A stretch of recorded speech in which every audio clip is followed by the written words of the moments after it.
several episodes, tatlong bagay po i-verify. Which I think can be verified with sizable exception of Attorney Raymond Batu, Real Estate Attorney.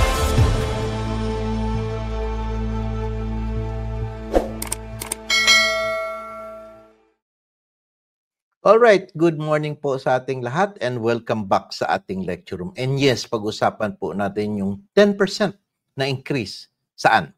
Sa capital gain tax, sa estate tax, at saka sa donor's tax na posible pong mangyari. Ang pinag-usapan po natin dito ay regarding po ito sa proposal ng Department of Finance. Ito po yon. Ito po ang proposal nila na 10%. Sabi ni Ralph Recto, Secretary Ralph Recto. You see, meron pong pinapasang batas ang lower house, yung tawag nating FIFITA bill, no?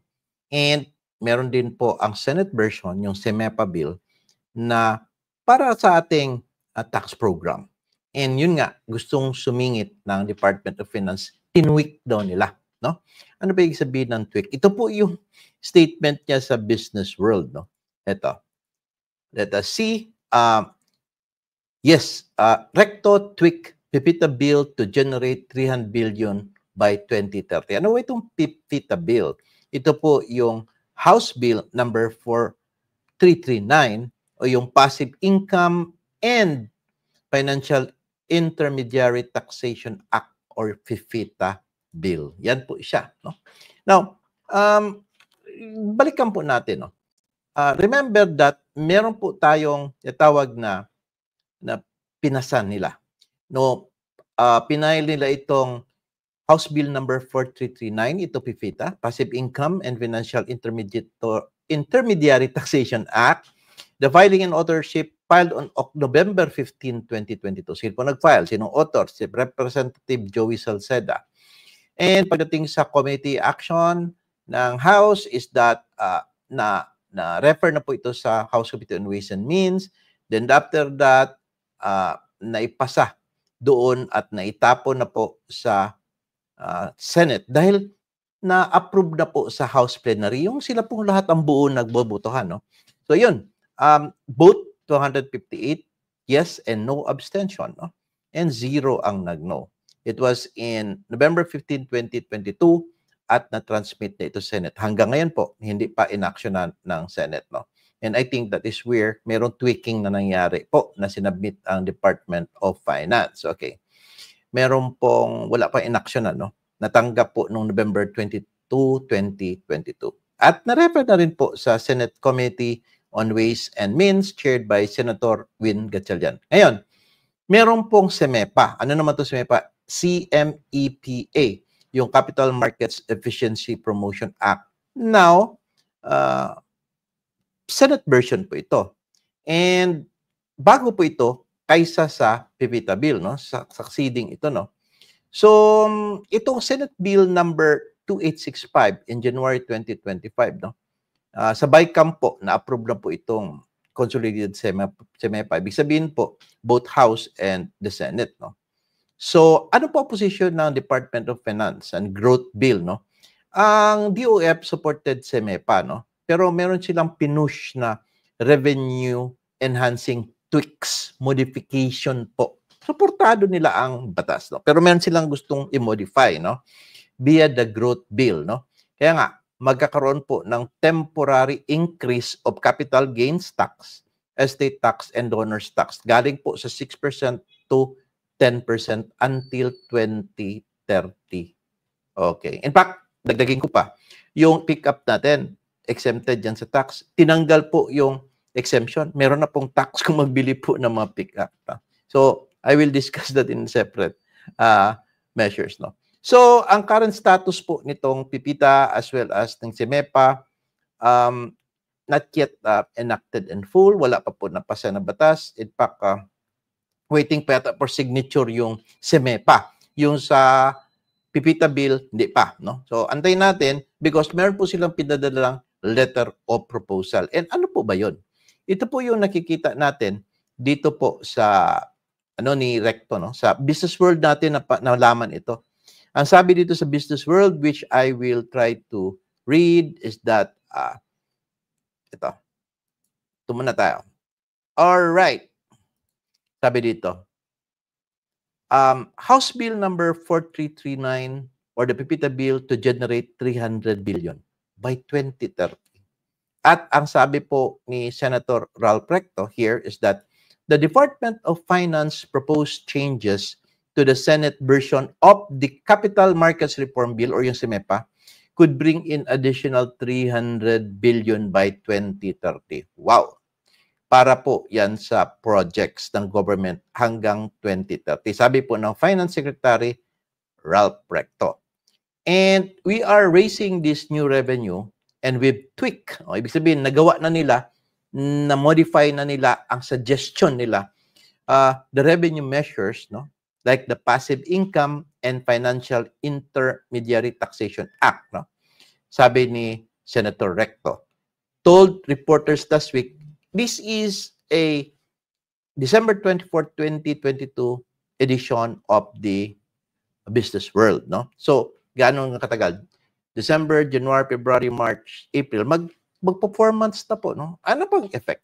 So, doon sa nakakaalam po sa nangyari na meron po proposed na 10% increase of capital gain tax. I'm talking about the real properties lang dito. Marami na pong nagbilihan at marami na pong nagbentahan because they don't want to be affected by the 6%.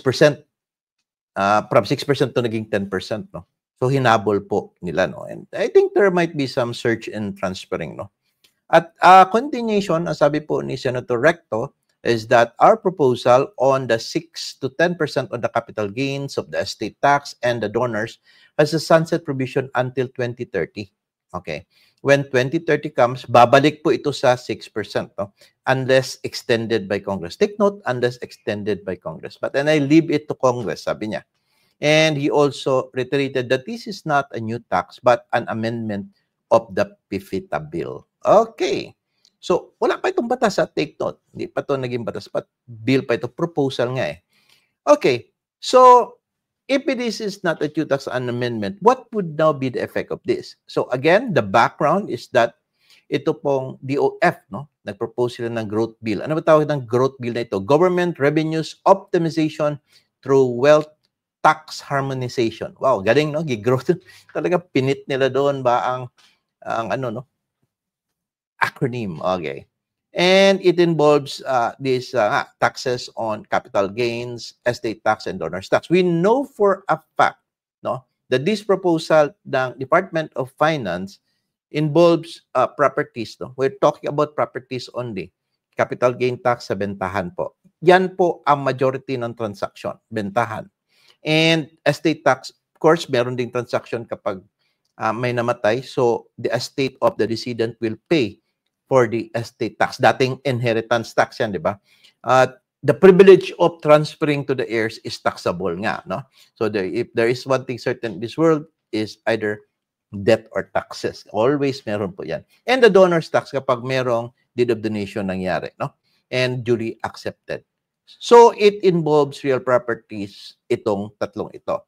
And I'll focus on this. Although ang PIPITA and SIMEPA, marami pong mga matters doon involving others, income, sa shares of stocks, no? But I'll focus on real properties. And it will affect yung agricultural, residential, commercial, and industrial. Wala namang sinasabi. So, ano po yung mga key tax adjustments po na gusto nila gawin? Alright, take note ha. 3 ang gawin natin. Itong capital gain tax, estate tax, and donors tax. Ang current rate po is 6%. Alam po natin yan. 6% sa sale based on the tax declaration, zonal value, or declared value sa deed of sale, whichever is higher. You know that. And sa estate tax po, after deducting the optional standard deduction of 5 million, tsaka 10 million na family home, is that mag-start ang 6%. Magkakaroon ng net estate, no? Gross minus allowable deductions, net estate times 6%. Now, donors tax, magbabase po ito above 250,000, magsa-start na ang payment ng computation ng 6%. Ibig sabihin, if you have a 1 million na worth property, mag-start ka sa 750,000, ma-minus ng 250 mo na, times 6%. Okay, ang proposed rate nila is 10%. Additional 4% po. Yan, no? at ang effective ito for 5 years lang naman, 2025 to 2030. Now, as I said, it has not been yet passed ito law dahil hindi pa napipirmahan ng presidente. And as I understand, parang yung SEMEPA bill na Senate version na na-approve ng both House and Upper House and Lower House is due for signing na. I do not know kung included doon yung gitweak ng DOF doon sa Congress, no, yung proposal nila for this, no. So sana nakakaalam po na maraming rush na nangyayari nga, as I said, no.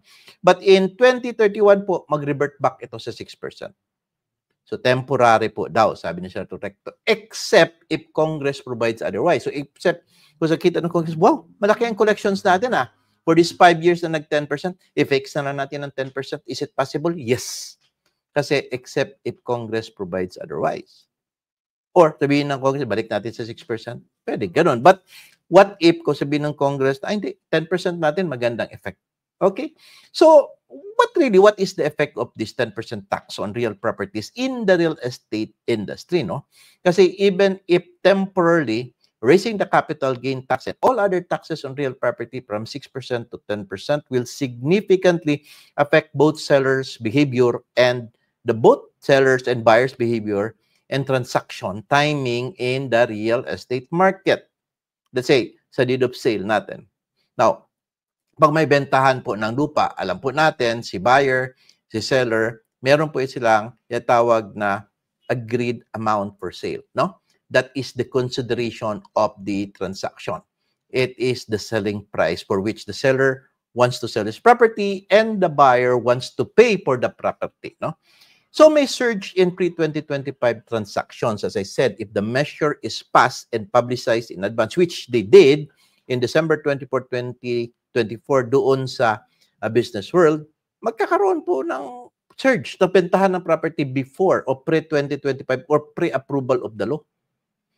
At naramdaman ba natin na may surge? Maybe for those who knew about this possible thing mangyari sa business world. Kasi hindi masyado napupukpok sa social media ito na mayroon pong surge ng pagtaas ng 10%, no, sa capital gain tax, estate, and owner's tax. Now, what if now, later on, malaman ninyo from here, and it will be disseminated more, there might be paspasan sa pagbebenta ng property, no? Now, would this be a good effect? Well, maybe for this year. And for the government, not much because ang target na 10%, nahulog sila 6%, but nevertheless, that's still income na 6%. Kung maraming magbebentahan ngayon, malaking income pa rin sa government, no? And as I said, mga possible cancellation, no? Meron pong cancellation of the transactions din kapag hindi nila naabutan yung window na hindi pa na-approve, no? Ay, naabutan tayo ng 10%, hindi na natin bentahan. So, meron po siya tinatawag na chilling effects on the sales, no? The sellers may delay or cancel the property during the 2025 to 2030 window to avoid the higher tax. Kasi usually, kung wala pong pag-usapan kung sino magbabayad ng capital gain tax, di ba, si seller mag-absorb. Sabi niya, ay, hindi ko na ibenta kasi ako mag-absorb. Unless kung ma-net ko. Kung ma-net nga niya, sabi niya, net ako dito sa amount. 10 million net ako, ikaw nang bahala. Sabi ng buyer, big sabihin ako magbayad ng capital gain tax na 10%, ay hindi na lang. I-cancel ko na lang transaction. Kaya nga, oh no, it's canceled. No? Kaya magkakaroon ng mga possible things. No? Merong increased cost of sale. Okay. Sabihin nila, 10 million na property, pwede ba 10.5 na lang kay taas na ang buwis para ikaw na mag-absorb? Usually, for high-value capital assets, yung pong talagang sumusunod sa rule na ang seller ang magtanggap ng capital, magbayad ng capital gain tax, dito papasok po, no, ang increased cost of sale. Now, I would like to be clarified. Kung wala pong usapan between the seller and buyer who will shoulder the capital gain tax, now 6%, probably malapit na magiging 10%, it will be the seller. So, malamang iakyat na ang presyo. Unless kung mapag-usapan ang net. Hindi po bawal mag-net of all taxes na si buyer ang mag-absorb. But usually in high-value capital assets, yung malalaki masyado, tsaka corporate nila, tendency is that they will use the rule on seller, you absorb that. Buyer, dito lang kami sa DST, Prati Transfer Tax. Okay. So if that is the case, there would be some, dahil mataas ang presyo, para kunyari ipa-absorb talaga ng seller. Let's say 10 million, ibenta niya ng 10.5 para lang naman at least hindi siya mawala doon sa malayo sa gusto niyang amount na let's say 10 million din talaga. Ipapa-absorb niya. So kung ganoon, mapansin ng buyer, pinaasan niya dahil sa tax, hindi na ako magbayad diyan, hindi na ako magbili niyan. So there might be a slump, going down po ang bentahan. And of course, it would be a harder hit for those long-held properties. Now, take note that kung meron pong dinonate na property sa inyo, pagkatapos meron po, or inherited property kayo, when you sell it, tapos suddenly may taxes na ganito na babayaran. Buti kung makanet kayo. Tapos paano kung kayo magbayad? Kakaltasan pa yung property na hindi naman nyo binigay lang sa inyo. Technically, hindi man kayo nag-earn noon kasi, kumbaga, binigay lang man sa inyo. Ibig sabihin yung earnings na binigay sa inyo, babawasan. At magdadalawang isip po kayo magbenta. Diba? So, marami pong mangyari, no? In fact, in the estate planning or mga financial planners, no? Magkakaroon ng, ibig sabihin, donationship immediately. For those yung mga parents po na gusto nang ibigay sa anak nila, sa kanila, ngayon na natin gawin before magpasa yung batas kasi mura pa ang 6% pa ang donor's tax. No? So, ibig sabihin, hindi. Pero pag maabutan siya sa 2025, hindi sila nakapag-shift. Dili sa natin i-transfer kasi mahal ang donor's tax. Huwag mo natin ilipat kasi mahal ang donor. So, it's possibility that there might be a problem during that window of 2025 to 2030. No? So, baka i-postpone nila ang transfer. They may do that now. Magkakaroon ng surge sa pag-transfer dahil 6% pa. Pero after that, baka wala na masyadong mag-transfer. Magwi-wait and see sila. Kung babalik ba sa 2031 ang 6%. Alam niyo po, as I always believe that when taxes go up, people either rush to sell before the deadline, delay the sale, or try to pass the cost to others. In real estate, that means slower sales, fewer transfers, and possibly higher prices. Yun lang ang tingin ko. No? I've been in the real estate since 2009, and I always believe that people would like to save for taxes. No? Save in payment of so much. That's avoidance. No? And in fact, karamihan nga ng mga buyers wherein pag bibili ng property, tapos pinapa-absorb sila ng seller net. Sabihin ng buyer, net daw ako. Sige, broker, dahil malaki ang kinita mo, ikaw ang magbabayad ng capital gain tax. Mahirap yun. Mababawasan pa kanilang professional fee. So, ibig sabihin, magkakaroon nga ng slower sales. Hindi ko sinasabing walang sales. Magiging matubal ang bentahan from 2025 to 2030. Magkakaroon ng fewer transfers, and possibly, kung may bentahan man, matataas po ang presyo. Baka kasi yung ini-envision ng DOF na makakuha ng malaking amount for taxes at para to defray the expenses of the government for their projects, baka hindi magawa. Or kung magawa man, ang delikado niyan, makita ng Congress, kumita tayo ng malaki because of the 10%. Wala palang epekto. O di, permanente na yan, 10%. It is a subtle way of increasing from 6% to 10%. So, think about it. So, I do not know what is your opinion on that. But on my part, we must be very careful and we must advise our clients, for those who are in the real estate practice and for those who are in buying now or selling now, think about it. And let us hear your comments kung ano po ang inyong palagay na magiging epekto nito. And then, let us see that will it be for the betterment of our government? Magaganda ba ang serbisyo na ibibigay nila? Marami ba tayong infrastructure or projects na mangyari because of these things? Would we be given a very good health benefit? Tulad sa PhilHealth and everything? Depende po yan. Depende po sa political will po na mamuno natin. But nevertheless, as we leave, ang gusto po nila is that to raise more revenues for the projects that they intend to.